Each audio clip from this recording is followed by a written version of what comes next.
행안부가 이 주체에서 빠져버렸어요. 저는 이제 후쿠시마 오염수 방류에 대해서 네. 한국 정부나 윤석열 정권이나 국민의힘이 오염수를 처리수로 이미 바꾸려고 하고 네. 실제 국민의힘은 국회에서 처리수라고 쓰고 있잖아요. 네. 그리고 아무 문제 없다라고 이야기하고 있잖아요. 네. 뭐 홍준표 지사나 이현주 전 의원님만 해도 또 2년 전에 본인들만 해도 뭐 격렬히 반대했었잖아요. 네. 우리나라 정부 아니잖아요. 이미 행태가 일본 식민지 아니면 일본의 총독부처럼 지금 굴고 있는데 네. 마찬가지로 아니 국가기념일이고 주체가 행안부거든요. 그렇죠. 근데 주체자가 안 온 행사 보셨어요? 아유, 그러면 이제 행사가 오마이 TV 150만 돌파 기념 행사를 하는데 네. 아무도 안 와버 오마이 TV에서. 평소에 오마이 TV에 대해서 약간 비판적했던 안진걸이 온다는 유만으로 네, 네. 안 오고 안진걸이 주관해. 네. 자, 오마이 TV는 우리가 접수했습니다. 151만 앞으로 이제 출연진이나 팬들도 우리만 얼마나 황당한 일입니까? 저는 이것은 네. 정부가 아니라는 거다. 아. 이미 민생 파탄 경제기 속에서 윤석열 퇴진이 이제 새로운 피켓도 하나 갖고 왔는데 제가 네. 알기로는 이제 이게 비상시국회입니다. 촛불행동과 별개 언로들이라든지 각계각층에서 지금 결성되고 있는데 지난 토요일 날 60항쟁 기념식 주최하는 데인데요. 네. 이미 민생 경제 상황을 보면 무정부주의자는 정부가 없잖아요. 아무 대책도 없고 숙수무책이고 공공요만 급등하고 있는데 후쿠시마 오염수 방류, 일본 주변의 수산물 수입 금지 해제 움직임, 네. 그리고 국가기념일마저도 주체자인데도 안 와버린 행태는 정부 일 포기한 거잖아요. 그러니까 이게 이제 주관하는 데가 민주화운동 기념사업회인데 주체는 행안부예요. 그러니까 정확히 주체는 정부예요. 그러니까 주관이 민주화운동 그렇죠. 기념사업회고. 근데 민주화운동 기념사업회도 행안부 산하인 거잖아요. 산하 그 특수 기관인 거죠. 그렇죠. 근데 네. 이 정권 퇴진 행사를 후원했다라는 그런 그게 논란을 얘기하면서 그 행안부가 사실상 이제 행사 주체에 예. 빠지게 된 건데, 근데 이게 이제 사업회 쪽 설명을 들어보면 우리 이제 무대비만 주는 거고 뭐 제가 지급도 안 되기 때문에 안 줄 거다. 예. 그리고 앞으로 뭐 3년 동안 이거 여기서 이제 달라고 하는 그런 보조금 안 줄 거다라고 얘기하면서 그 전날 그러니까 6월 9일에 정리했잖아요. 설명했잖아요. 예. 그런데도 빠졌어요. 보조금은 안 주는 건 좀 과한 것 같지만 어쨌든 네, 민주화운동 네. 기념사업회가 곤란했겠죠. 왜냐하면 어쨌든 정부의 특수기관인데 행안부 산하에 네. 정권 퇴진 행사에 예산이 지원되는 것은 표현의 자유로 우리는 당연히 그것도 문제 없다고 생각하지만 정부 한 기관으로서는 행안부 산하에 특수법인이거든요. 민주화운동 기념사업회가 네. 좀 곤란할 수는 있잖아요. 이제 이런 겁니다. 그 행사도 토요일 날 열렸어요. 60 맞습니다. 보통 6월 10일 즈음에서 네. 그동안 역사적으로 너무나 안타깝게 희생이 됐거나 한거다고 돌아가신 분들 또는 독재 정권의 어떤 폭력, 고문 또는 뭐 체루탄 네. 뭐 이런 걸로 인해서 돌아가신 분들을 민족민주열사라고 합니다. 수백 명이 넘어요. 합동 추모제랍니다. 일일이 추모제를 할 수가 없잖아요. 네. 예를 들면 이한열 열사라든지 박종리사처럼 유명한 분들이나 기념사표나 추모사표 잘 돼 있는 데는 단독 추모제도 하지만 네. 열사의 숫자가 수백 명이 넘고 그게 지금 대한민국의 민주주의 인권과 평화를 그분들이 일궈낸 거잖아요. 네. 그다음에 예를 들면 유가족 분들까지 돌아가셨다거나 추모 사업이 잘 안 되는 분들이 있기 때문에 네. 종합해서 합동 추모제를 하는 거예요. 민주운동 기념사표는 그것을 수년 동안 수십 년 동안 후원해 왔어요. 근데 그게 뭐냐 무대 비용이라는 게 뭐냐면 그 추모제를 할 때 무대나 음향을 쓰면 돈이 많이 드니까 네. 그 일부 민주운동 기념사표가 바로 민족민주 열사들의 죽음과 희생 이후에 세워진 기관이잖아요. 특수한 기관이잖아요. 네. 그래서 일부 비용을 지원했던 거예요. 많이도 아니에요. 근데 그걸 행안부가 문제 삼은 거예요. 근데 처음에 민주운동 기념사표가 받았을 때는 민족민주열사 합동 추모제가 원래 합동 추모제지 거기에 위에 구호 있잖아요. 뭐 예를 들면 네. 이태원 특별법을 제정하라. 그다음에 뭐 노동 존중 경제 음. 민주화를 해라. 이게 열사의 정신이다. 이렇게 보통 들어가요. 그렇죠. 근데 하필이면 이분들이 이제 격앙돼 가지고 요즘 윤석열 정권 하는 짓이 너무 괘씸하니까 네. 예를 들면 이게 구호로 들어간 거예요. 그 이렇게 민생 파탄 이렇게 돼 경제기 있습니다. 윤석열 퇴진이라면 이 밑에 윤석열 퇴진 들어가 있는 거야. 하나. 열사의 예. 염원이다. 민중세상 가로막는 윤석열은 퇴진하라. 이렇게 그렇죠. 돼 있는 진명 그러니까 광고였습니다. 이 취지랑 비슷한 거예요. 네. 원래 민주화운동 기념사표 낼 때는 그 말이 빠져 있어요. 그렇겠죠. 저 그냥 합동 추모제니까 민족민주열사 희생자 보국민 예. 추모제. 이렇게 당연히 되는 그럼 거죠. 민주화운동 기념사표를 수십 년간 지원한 거니까 네. 안 하면 오히려 문제가 되는 거예요. 수십 년간 음. 지원했는데 그다음에 민족민주 열사들 희생 이후에 민주화운동 기념사 생긴 거잖아요. 네. 자기 뿌리예요. 고향이에요. 근데 고향이 하는 행사, 뿌리가 하는 행사를 외면한다. 이거 말이 안 되는 거잖아요. 그래놓고 근데 이제 퇴진이란 말이 이제 들어간 거잖아요. 나중에 이렇게 그걸 시비 걸어서 윤석열 정권이 어떻게 퇴진 행사에 후원할 수 있냐? 나는 이제 주최자인데 네. 아니면 주최자가 와서 주관하는 곳이 우리한테 허락 없이 후원을 했다. 이건 유감이다 하면 할 그 정도로 하고 넘어가도 될 일인데 째째하게 쫀쫀하게 치졸하게 유치하게 민주화운동 기념사표를 맹비난하고 불참 통보하고 그 다음에 앞으로 민주화운동 기념사표를 특별 감사를 하겠다는 거예요. 보복하겠다는 거잖아요. 죽이겠다는 거잖아요. 그러니까 이게 얼마나 치사한 짓입니까? 그러게요. 근데 여러분 저는 이것을 치사하다 치졸하다로 비난으로 넘어가면 안 돼요. 왜냐하면 국가 기념일이에요. 그리고 지금 윤석열이 당선된 것도 직선제 개헌 때문에 당선됐잖아요. 그렇죠. 87 직선제 체제. 개헌은 언제 된 거예요? 80조 6월 항쟁 때죠. 네. 6월 항쟁으로 직선제 개헌이 됐고 결국 IS라는 문민정부가 들어섰고 DJ라는 최초의 정권 교체도 했고 네. 그리고 그 직선제나 야간 집회가 자유롭게 되는 과정에서 윤석열이 당선된 거 아닙니까? 그렇죠. 만약 이거 없었으면 본인이 당선될 리가 없죠. 야간 집회도 없었으면 당선이 될 리가 없었고 옛날 특검 국면에 네. 70년에 그걸 뿌리를 원천적으로 부정하는 겁니다. 그리고 입만 열면 자유래요. 그 헌법 근데 정신 얘기하고 있잖아요, 맨날. 자유라는 게 여러분 우리 헌법재판소 판례에도 자유민주주의를 비판할 자유까지를 의미해요.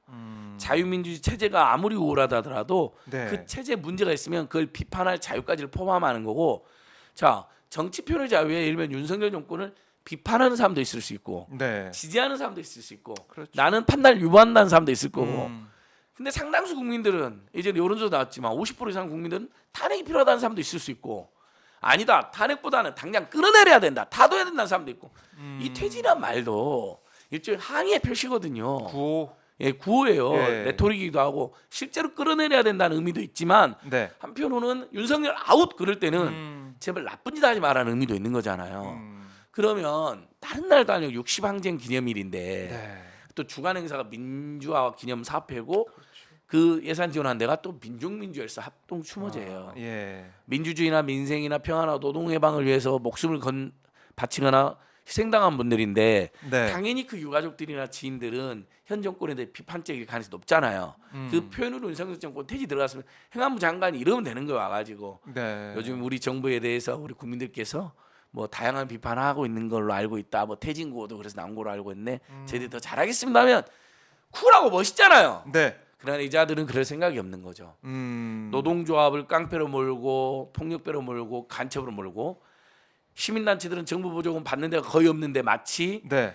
어떻게 보면 장애인 단체나 민간 복지 단체들 중심으로 보조금 받는 건데 환경 단체들 전체 시민 단체가 부정하게 돈을 빼돌린 것처럼 이번에 발표를 했잖아요. 네. 전혀 팩트가 아닙니다. 여러분 완벽한 거짓말입니다.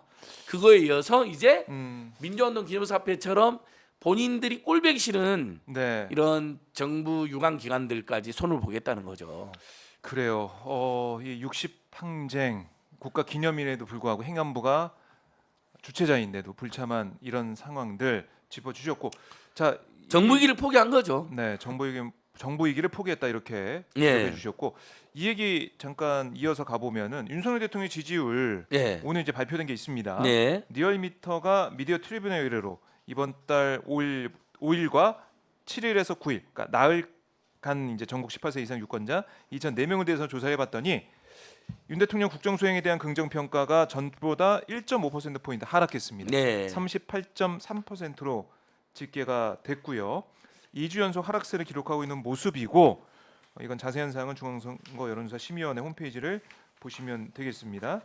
그리고 민주당 같은 경우, 국민의힘 같은 경우 지지율을 보면 국민의힘 정당 지지율 전주보다 2.6% 내린 36.8%, 민주당은 0.5% 오른 44.2%를 기록을 했는데, 자 지지율이 40%대 뭐 갔다 뭐 어떤 기사를 보면은 안착이 됐다 이런 기사도 네. 있었고, 리얼미터 같은 경우는 지지난주에 40을 찍었다가 그 이후에 2주 연속 하락세를 보이고 있습니다. 이런 흐름은 좀 어떻게 보고 계십니까? 그 부장님은? 한국갤럽 조사 같은 경우는 오히려 1%를 35%도 나왔잖아요. 네네. 그러니까 뭐 리얼미터가 비교적 높게 나오죠. ARS 조사 저기 통상적으로 네. ARS 조사이고 뭐 낮 오후에 주로 한다는 거 아니에요? 네. 그러면 이제 직장인들보다는 아무래도 자영업자라든지 좀 보수적인 주부층이 많이 받는다라는 평가를 받습니다. 그래서 뭐 높게 나오지만 리얼미터 조사에서도 떨어지고 한국갤럽에서는 35%또 외국계 뭐 모닝컨설트 조사 같은 경우는 더 낮게 나온단 말이죠. 그렇죠. 그래서 뭐 사실 어떻게 제가 모든 국민의 마음을 알겠습니까? 저희들이 감히 네. 뭐 지지율 20%도 안 되는데 높게 났다 이렇게 함부로 말할 수는 없고 네. 분명한 것은 보수층의 콘크리트 지지층 30% 안팎의 바탕에서 그 조금 더 그러니까 아직 예전에 윤석열 정권을 찍었던 분들 네. 중에 미래에 남아 있는 분들의 지지율이 일부 남아 있는 정도다. 아. 대부분의 진보와 중도층들은 외면한 거 아니냐. 그래서 실제 이제 60대 70대 어르신들의 지지율이 한 50% 60%까지 나오잖아요. 네. 그게 평균을 끌어올린 걸 보면 아하. 바닥 민심은 한 30% 안팎 정도 지지를 받는다. 그러니까 아직 1년 이제 1년하고 네. 1개월 정도 지났기 때문에 6월 9일 1년 1개월이잖아요. 침유에 여전히 관망하는 분들이나 유보적인 분들이 꽤 있다. 꽤 있다. 근데 그분들이 앞으로 윤석열 정권을 지지할 가능성은 저는 거의 전무에 가깝다. 그래요. 왜냐하면 관망하거나 아직도 비판적으로 지지한다거나 이런 분들이 있는데 네. 자 보세요. 지금 15개월 연속 무역 수지가 적자입니다. 8개월 연속 수출이 감소했어요. 그리고 고물가, 고유가, 고환율, 고금리, 고부채 5가지 고통에다가 네. 공공연까지 급등하고 있어요. 고공공연까지. 여름이 정말 두렵습니다. 예, 이제 지금. 난방비 고통에서 냉방비 고통이 네. 다가와요. 근데 이자들이 하는 일이라고는 전혀 아무 대책이 없어요. 무대책, 소수무책이에요. 언급도 안 해요. 심지어 아주 무관심해요. 국민들은 무일푼 챌린지, 무지출 챌린지, 거지방 뭐 정말 생존을 위해서 네. 그다음에 막 당근마켓 막 무더기로 가입하고 만보기 깔고 진짜 장난 아니거든요. 생활비 알리는 꿀팁 서로 막 알려주고 그렇죠. 버티고 있는데 네. 아무 대책이 안 나오잖아. 오히려 야당 지자체들이 인플레 수당 주겠다니까 못하게 하고 네. 그다음에 지역 화폐 지금 내년도에 예산 또 영원으로 해갖고 냈고 영원으로 해서 지역 냈더라고요. 화폐가 유일하게 중소상공인들 동네 상공인들뿐만 아니라 박정희 장님 제가 사면 10만 원치 사면 11만 원을 주잖아요. 시장에서 10% 할증이 되는 건데 많이 준 데는 15% 할증 지금 주고 뭐 7%로 줄고 이미 5% 그렇더라고요. 7% 예. 줄었는데 그것마저 다 없애버리겠다는 거거든요. 지금 이런 식이에요. 그러니까 서민들, 그러니까 중산층을 위한 대책 이런 게 좀 안 보인다는 거죠. 전혀 안 나오고 그나마 나온 게 뭐 100만 원 긴급 생계자금 준다고 했는데 예. 갔더니 50만 원만 주고 그렇죠. 이자는 16%인 거예요. 이런 법이 어디 있습니까? 네. 학자금도 1.7%를 빌려준 나라에서 이제 이런 상황에서 노조 때려잡고 집회 때려잡고 시민단체 때려잡으니까 네. 그걸 조금 평소에 불만 있었던 중도층 일부가 지지율이 조금 올라간 거죠. 1% 2%. 뭐좀 외교 행사도 예. 이어졌고요. 그래서 거기에 재미 붙여서 계속 노조하고 집회하고 시민단체만 때리기를 하는 거예요. 근데 여기서 패착이 발생하는 거죠. 울고 먹어도 너무 울고 먹으면 네. 당연히 중도층들이나 합리 보수층들이 어. 그래도 헌법상의 권리인데 너무한다. 너무한다. 노동운동 일부나 노조 일부가 잘못하는 것을 시정하는 걸 넘어서 네. 노동자나 노동운동, 노동조합 전체를 깡패와 폭력배와 그다음에 간첩으로 보내. 네. 이제 그것도 몰라서 또 노동자와 집회에 대한 인식은 또 달라요. 물론 국민 일부니 또 집회를 불편해 생각하는 맞는데 그래도 국민들이 노조를 못해도 집회는 본인들이 할 일이 다 있거든요.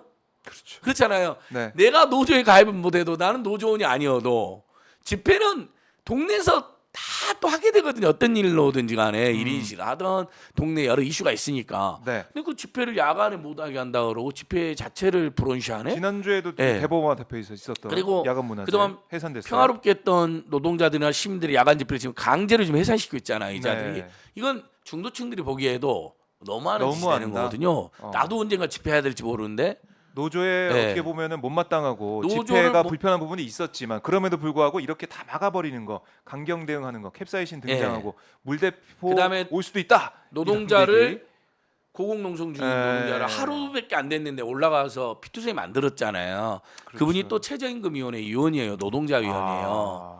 한국노총 금정들은 3차인데 한국노총은 또 민노총에 비해서 온건하다는 평가를 받은 것 아닙니까? 그래서 정부 입장에서는 한국노총과 손을 잡고 예. 노사정 대화를 좀 보통 하려고 옛날에는 했었죠. 그랬었죠. 네. 근데 지금 한국노총까지도 이제 결사투쟁을 선포했잖아요. 그럼 이 한국노총, 민노총의 가족들만 해도요 조합원이 300만 명 가까이 되잖아요. 네. 그럼 가족들까지 1000만 명 가까이 되죠. 가만히 있겠습니까? 그렇죠. 야 우리 엄마를 우리 아빠를 폭력배로 간첩으로 깡패로 몰고 있네. 그리고 막 무자비하게 폭력을 행사하네. 네. 이명박 박근혜도 안 하는 짓을 하네. 이렇게 되는 거예요. 그 다음에 최근에 이제 시민단체를 공격하는데 전국의 시민단체 연도 수십만 명이 되거든요. 근데 정부 보조금 받는 시민단체 거의 없다 그랬잖아요. 제가 다시 한번 말씀드리지만. 네. 근데 마치 시민단체 모두가 정부 보조금 받고 마치 한 것처럼. 부정비를 저진 것처럼 발표를 한 거예요. 네. 근데 전체 보조금에서 실제 0.5%도 0.4% 안 되는 거예요. 네. 근데 그 보조금 받는 데가 그러면 여러분 잘 아는 민변이나 참여연대 경실련 이런 단체는 하나도 보조금 안 받아요. 민생경제연구소, 뭐 하승수 변호사 세금 도둑 잡아라. 다랄 지원금도 안 받아요. 다 자발적인 회비나 후원금이나 지인들이. 네. 저 같은 경우는 우리는 시민들 부담될까 봐 회비도 안 받아요. 뭐 어떻게 운영하세요? 그냥 안진걸 TV 보시고 보내주는 분들하고 제 지인들. 네. 제 지인들이 지나가다가 저한테 걸리면 봉투 내놓고 가야 돼요. 내놔 먼저 이렇게 갖고. 그러니까 시민들한테 부담 안 주려고 이렇게 다 힘들죠. 이렇게 먹고 사는데 그럼 보조금 받는 데는 어디냐? 네. 장애인 단체, 복지관, 네, 그렇죠. 나눔과 연대, 네, 네. 뭐 독거노인 돕는 단체 이런 데는 예를 들면 시민들의 후원금도 있지만 기본적으로 정부나 지자체가 해야 될 일을 그렇죠. 네. 민간 단체에 위임하는 거예요. 그러니까 그런 면이 예를 들면 있어요. 독거노인을 맞아요. 좀 도와줘라. 그런 보조금. 저 환경 뭐 물아껴 쓰기 범국민 운동을 하자. 네. 전기를 아껴 쓰기 캠페인 하자. 근데 이게 정부나 지자체보다는 공무원보다는 환경단체나 민간은 잘하니까 예를 들면 몇백만 원, 몇천만 원을 주고 일을 시키는 거거든요. 네. 그리고 감사 다 받았어요. 근데 그 와중에도 예를 들면 어떤 사이비 단체가 장난을 치거나 비리를 재는 어디나 그런 거 있잖아요. 그러니까 전인 정부 때도 이제 많이 예. 적발이 됐었잖아요. 당연히 그런 적발되죠. 것들. 그것은 네. 원래 적발해야 되는 거예요. 네. 같은 시민단체에서 볼 때도 이상한 단체가 가끔 있는 것처럼 민간단체에 주는 보조금을 악용하는 사기꾼들이 있는 거예요. 그러면 그건 사기꾼이에요. 시민단체나 민간단체가 네, 네. 아니로. 그걸 처벌하면 되는 거예요. 근데 국정기획수석이 얼마나 지금 이 국정이 엄중한데 그렇잖아요. 대통령실에서 국제경제도 그렇고 발표했어요. 해야 될 일 얼마나 많습니까? 네. 근데 국정기획수석이 시민단체 때려잡겠다고 선언을 한 거예요. 그럼 이건 시민단체 회원들이나 지지자들이나 또 그동안 그래도 정부나 지자체 보조금으로 운영이 됐던 예를 들면 네. 제가 아는 대표적인 보조금 받는 단체가 청소년 쉼터 같은 데가 있어요. 가출 청소년들. 범죄 패밀리로 가면 안 돼요. 그걸 가출 패밀이라 그러는데 갖고 범죄를 배우잖아요. 네. 그런데 가는 것보다는 청소년 쉼터로 가야 되잖아요. 그다음에 청소년 문화센터가 있어요. 또 민간 단체들이 운영하는. 네. 학교 밖 청소년들이 거기서 공부도 하고 거기서 사회도 배우고 사회성도 기르고 또 독거노인들 봉사활동 같은 것도 해요. 또 일주일에 한 번은 밥도 같이 먹어요. 그러니까 밥값도 아껴요. 자, 네. 그 속에서 애들이 일탈하거나 범죄자로 가는 게 아니라 학교를 비록 학교나 가정을 탈출했지만 가정폭력으로 학교가 적응이 안 돼서 지만 범죄자로 하는 게 아니라 우리 사회 건강 구성원으로 거듭나는 과정을 거치는 거거든요. 근데 여기에 대한 보조금을 오세훈이 100% 끊었더라고요. 올해 서울시에서 이제 서울시 차원에서 서울시 똑같은 차원에서. 거예요. 어차피 저자들은 윤석열이나 오세훈 찍는 사람 아니다. 왜냐하면 진보적인 성향의 민간 단체가 많잖아요. 그 보조금 끊어버리는데 보시면 그 청소년 쉼터는 윤석열이나 오세훈을 비판할 활동을 안 해요. 왜냐하면 청소년 쉼터이기 때문에 그냥 그렇겠네요. 예. 가치 중립적인 활동하는 거예요. 근데 끊어버리는 거예요. 자, 그러니까 이게 비영리 민간 단체에 대한 보조금 이걸 들여다봐서 적발된 부정 뭐 부패 있죠. 근데 그건 그것대로 처리하면 되는 것이지 이제 아예 내년에 5천억 이상을 보조금을 줄이겠다. 부정 이렇게 사용은 얘기하더라고요. 300억이라며 0.5%도 안 네. 0.4%라며. 근데 왜 지원은 5천억을 끊어요? 그리고 그 5천억이 이제 일부 시민들 오해하는데 자꾸 뭐 이렇게 민변 참여인데 이런 데 가는 거로 지금도 오해하는 분들이 많아요. 그렇죠. 민간 그런 데는 단체, 한 푼도 안 받는다니까요. 시민단체. 이 5천억을 받는 데는 어디냐면 동네 커뮤니티라든지 동네 복지, 동네 거기 나눔, 대부분이겠죠. 동네 독거노인도 없고 아까 말한 네. 학교 밖 청소년도 없고 환경 이런 데예요. 이게 끊어지면 누가 손해를 보죠? 우리 국민들이. 국민들, 동네 주민들, 네. 동네 공동체가 손해를 보는 거예요. 근데 그럼에도 불구하고 왜 이런 조치를 하겠다? 1. 왜 그렇게 보세요? 노조 때리니까 지지율이 예를 들면 네. 1% 올라갔다. 재미를 봤죠? 이제 집회를 때리자. 어. 또 시민단체에 대해서도 조중동이라든지 이런 분들의 왜곡 보도로 일부 불편하게 생각하는 국민들이 있어요. 그러니까 그런 머리만 굴리는 거예요. 좋은 정책을 펼치고 지지층 결집. 미국과 일본의 당당한 외교로 하고 네. 중국과 러시아, 북한하고도 실리 외교로 하고 그래서 한반도 평화를 공고히 하고 그래서 국제적인 투자를 더 이끌어내고 네. 그렇게 해서 경제를 살리고 수출이 어려우면 내수를 활성화해서 서민과 중산 지원해주고 이렇게 해서 좋은 정책으로 지지율을 끌어올리는 게 아니라 이참에 시장 지상주의로 복지도 아예 시장화시켜 기업화시킨다는 거잖아요. 네. 앞으로 우리나라 이제 국민들은 손가락이 만약에 2개가 잘렸다 사고가 생겨서 갔더니 병원에서 이제 미국처럼 하나당 몇 천만 원을 내야 돼요. 네. 근데 돈이 딱 1,000만 원 갖고 오니까 한 손가락은 시술해 주는데 봉합해 주는데 한 손가락은 이제 포기하는 거예요. 왜? 건강보험이 적용이 안 되고 돈을 안 냈으니까. 네. 미국에 실제로 있는 사례잖아요. 영화 19회 보면 나오잖아요. 지금 윤석열 말한 복지를 시장하고 기업화하겠다는 게 바로 그겁니다. 그러니까 국가기로 완전히 포기하는 거예요. 60항쟁 기념식도 안 나와. 그다음에 국가가 해야 되는 게 노동조합과 시민단체 활동을 보장해 주는 건데 그게 헌법에 나와 있는 건데 네. 노동 3권이라든지 결사의 자유. 근데 이걸 오히려 탄압을 해 지지율 조금이라도 올라간다는 미명하에. 네. 그다음에 민생경제 살리게 나서야 되는데 오히려 민생경제를 죽이고 있어요. 네. 빨리 우리가 끌어내리는 것 말고는 할 수가 빨리 그래요. 해야 될 일이 없는 건데 너무 아무튼 비겁한 정권입니다. 세상에 노동조합이나 시민단체나 네. 집회는 그래도 그동안 정부나 지자체가 못한 기능을 해온 거잖아요. 약자를 보호하고 그 사람들 위해서 대신 싸워주고. 네. 근데 이제 영어로는 애드보커싱이라 그러는데 예, 대변하고 옹호해서 싸운다. 그러니까 뭐 변호사 보면 애드보컷이란 말도 있잖아요. 네. 그런 활동은 많으면 많을수록 좋은 거예요. 당연히 정부나 지자체는 감시받고 견제받으니까 불편할 수 있지만 네. 결과적으로는 그게 국민에게 이익이 되고 국익에 이익이 돼요.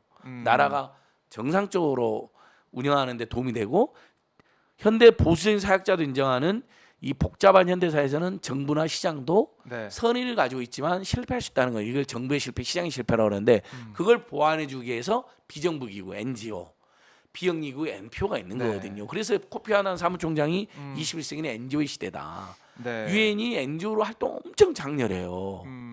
그런데 대한민국에서 민주주의 선진국인 대한민국 갑자기 요즘에 민주주의나 인권지수와 언론자유지수까지 맹렬히 후퇴하고 있잖아요. 그러더니 노동조합, 시민단체 집회를 탄압하는 상황까지 된 거예요. 근데 이걸 그래요. 중도층들이나 합리적 보수층들 보기에 야 윤석열 하라는 일은 안 하고 재미 붙였네. 아. 지지율 1% 올리려고 그러면서 다시 떨어지는 거죠.